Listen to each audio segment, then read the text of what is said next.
Have you ever worked with someone like this? Someone who never does their own work, dumps everything on others, scrolls through their phone all day, yet somehow walks around like they own the place.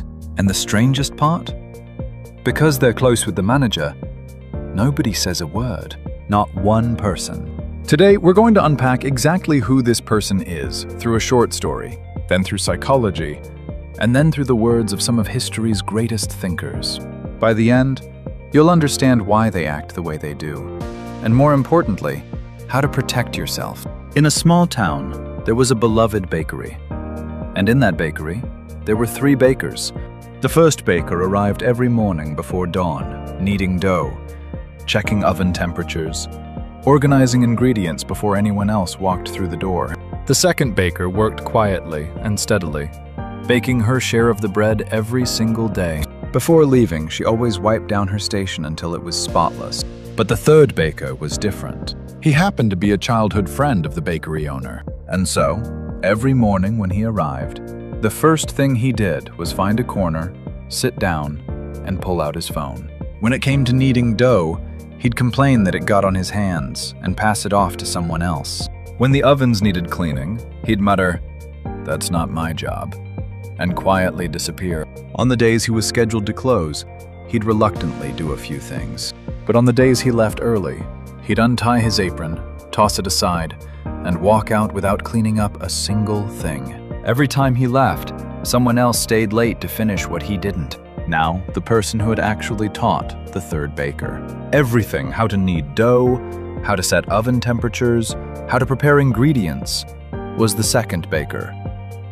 She had taught him patiently, without a single complaint, from his very first day. But less than 2 months later, something strange began to happen. One afternoon, the second baker was kneading dough, when the third baker strolled over, crossed his arms, and said, "That's not the right way to do it. You should do it like this." The second baker paused. That was the exact technique she had taught him. A few days later, it happened again. This time in front of the ovens. "Why are you setting the temperature like that?" "Let me show you." The student was now lecturing the teacher. The second baker said nothing. She simply turned back to her work and kept going. But that evening, her walk home felt heavier than usual. And still, nobody said anything to him, because the owner liked him too much. The first and second baker began to sigh quietly on their walks home. Neither of them said it out loud, but they both knew. This wasn't right. As time went on, both bakers naturally stopped talking to the third baker. They were exhausted and fed up. There was simply nothing left to say. They showed up, did their work, and went home. Then one day, the first baker was preparing croissants when she realized they were out of butter. Ordering supplies was the third baker's responsibility. So, carefully, she asked, "Hey, when is the butter order arriving?" And that's when it happened. The third baker's face went cold. Then his voice rose. "Excuse me? Are you seriously blaming me right now?" "No. I just wanted to know when. You never talked to me, and now suddenly you come at me like this. Are you trying to start something?" The flour on the counter trembled from the force of his voice. The entire bakery froze. All she had asked was when the butter was coming, and yet a storm had rolled in. After that day, the air in the bakery never quite felt the same. So, why does someone like this exist? Psychology actually has several explanations for this type of person. First, the free rider effect. This is the tendency to do less while benefiting from the efforts of others in a group. French psychologist Maximilien Ringelmann first demonstrated this in 1913. What's fascinating is that this behavior intensifies when a person believes they won't get caught.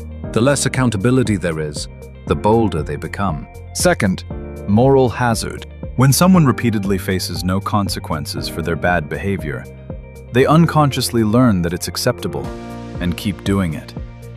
This isn't just a personal failing. It's also a failure of the system that allows it to happen. Third, reactive aggression. The third baker's explosion over a simple question wasn't random. Deep down, he knew. He knew he wasn't pulling his weight. That guilt and anxiety had been building quietly inside him. And when someone who had stopped talking to him suddenly approached, it felt like an attack. By exploding first, He put the other person on the defensive. It's an unconscious shield. If I attack first, no one can come after me. Fourth, the Peter Pan syndrome, defined by psychologist Dan Kiley. This describes an adult who never fully developed a sense of responsibility, passing their work to others, erupting emotionally when challenged, and just like our third baker, turning around to lecture the very person who trained them. This isn't confidence. It's the behavior of someone deeply uncomfortable being in a position of vulnerability. Unable to bear being the one who doesn't know, they rush to reclaim superiority before they've even earned it. Here's what's remarkable. This type of person has existed for thousands of years. Confucius had a student named Zaiyu. Brilliant in conversation, charming in appearance, Confucius initially adored him. But one afternoon, while checking on his students, Confucius found Zaiyu sleeping in the middle of the day. He sighed deeply and said, "Rotten wood cannot be carved. A wall of dried dung cannot be plastered." And then he added, "I used to listen to a man's words and trust his actions. Now I listen to his words and watch what he does." Even Confucius, one of history's greatest teachers, was deeply disappointed by a student who had the words, but not the follow-through. Then there's Alcibiades, the most gifted student of Socrates in ancient Athens. Extraordinarily talented, strikingly handsome, and completely unable to be held accountable. He used his connections to powerful figures to dodge responsibility.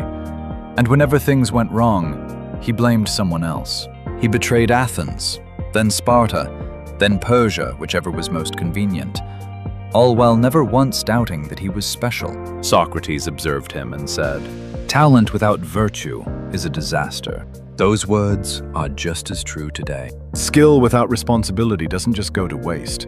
It becomes a weapon that quietly wounds everyone around it. So what do we do? To everyone who shows up like the first and second baker doing their part, staying quiet, carrying more than their share, this is for you. You are not struggling because you are weak. You are struggling because you are the kind of person who takes things seriously. That weight you feel? It's the weight of integrity. The fact that you feel the injustice, that your sense of fairness is still alive, that matters more than you know. The third baker may change, or he may not. That's not within your control. But here's one practical thing, if the unfairness keeps repeating. Don't fight it with emotion. Write it down. Dates. Incidents. What happened? Emotions fade over time, but records don't. You may never need it, but having it means you'll never have to doubt yourself, because the proof will be right there, in your own handwriting. And ultimately, the most powerful thing you can control is this: not letting that person steal your peace. Confucius also said, "The man who conquers himself is the strongest of all." To everyone doing their best in their corner of the world, every single one of those days is adding up to something that will matter, something that shine. If this video resonated with you, please subscribe and hit the like button. Your click helps someone else who is quietly going through the same thing find their way to this video. And drop a comment below. I know someone like this. Your story might be exactly what someone else needs to feel less alone today. See you in the next one. Some days, just getting through it is an act of courage. You showed up. You kept going. That makes you stronger than you think. Tomorrow, and the day after that, strength is already inside you.